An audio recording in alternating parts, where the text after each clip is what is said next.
বর্তমান আলেম সমাজের যেই আলেম সমাজ নামদারি যে ভাইরাল বক্তাগুলো আছে তাদের হাতে কয়জন মুসলমান হয়েছে? এই জায়গায় হচ্ছে গাঁজা সেবনটা যেটা হচ্ছে, তো সেই জিনিসটা নির্মূল করতে হবে কিভাবে? সরকারের আইন শৃঙ্খলা রক্ষাকারী বাহিনী আছে, সরকারের আইন প্রণেতা আছে, অথবা এই মাজারগুলো চাইলে আপনার রাষ্ট্রীয় একটা আইন শৃঙ্খলার মধ্যে ডিসিপ্লিনের মধ্যে নিয়ে এসে সেটা নির্মূল করা যায়। কিন্তু আপনি তাদেরকে উচ্ছেদের নামে সরাসরি মাজারে হামলা কেন করবেন? তাদেরকে উচ্ছেদ করেন, তাই আমাদের বিন্দুমাত্র সেখানে কি নাই, প্রতিবাদ নাই। বরং আমরা আপনাদেরকে সহযোগিতা করব।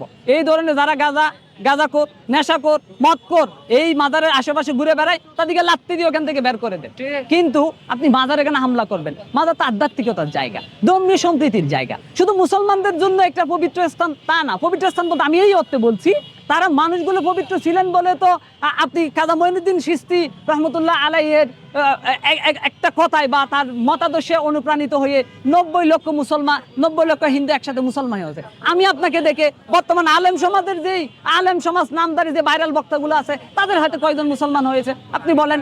শাহজালাল ইয়ামেনের হাত ধরে এই বাংলাদেশে ইসলাম প্রচার হয়েছে, শাহ আমানতের হাত ধরে ইসলাম প্রচার হয়েছে, শাহ আলম বগদাদের হাত ধরে ইসলাম প্রচার হয়েছে।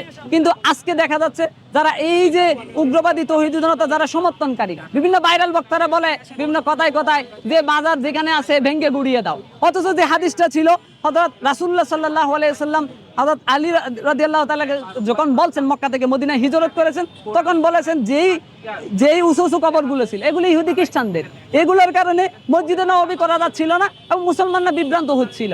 সেই বিভ্রান্তি দূর করার জন্য রাসূল সাল্লাল্লাহু আলাইহি ওয়াসাল্লাম নির্দেশ দিয়েছিলেন সেই উঁচু কবরগুলো ভেঙে যাতে সমান করে দেওয়া হয়, মসজিদে নববীর জায়গা যাতে প্রসারিত হয় এবং মুসলমানরা যাতে বিভ্রান্ত না হয়। কিন্তু সেই ফতোয়াটা যেটা ইহুদি খ্রিস্টানদের বিরুদ্ধে রাসূল সাল্লাল্লাহু আলাইহি ওয়াসাল্লাম বলেছেন, তারা মুসলমানদের বিরুদ্ধে চালিয়ে দিচ্ছে। এই দ্বিচারিতা কেন? আমার কথা তো মসজিদে মাজারে যদি অসামাজিক কোনো কার্যকলাপ হয় তাহলে আমাদের ইমামরা আছে, ফতোয়া বোর্ড আছে, ইসলামিক ফাউন্ডেশন আছে এবং বাংলাদেশের রাষ্ট্রীয় সংবিধান আছে। সংবিধান অনুযায়ী আপনি আইন প্রণয়ন করেন মাজারে কি কি করা যাবে, কি কি করা যাবে না। কিন্তু আপনি আইন নিজের হাতে কেন তুলে নেবেন? আইন নিজের হাতে তুলে নিলে তার সরকার গঠন করার কোনো দরকারই ছিল না। বাংলাদেশে তো রাষ্ট্র ব্যবস্থারও কোনো দরকার ছিল না। আপনি মগের মুল্লকের মতো আগে তো চালাইতে পারতেন। আমার নাম মোহাম্মদ আমিরুল ইসলাম, আমি সভাপতি কাউন্সিল কমিটি, ঢাকা বিশ্ববিদ্যালয়ের সাথে।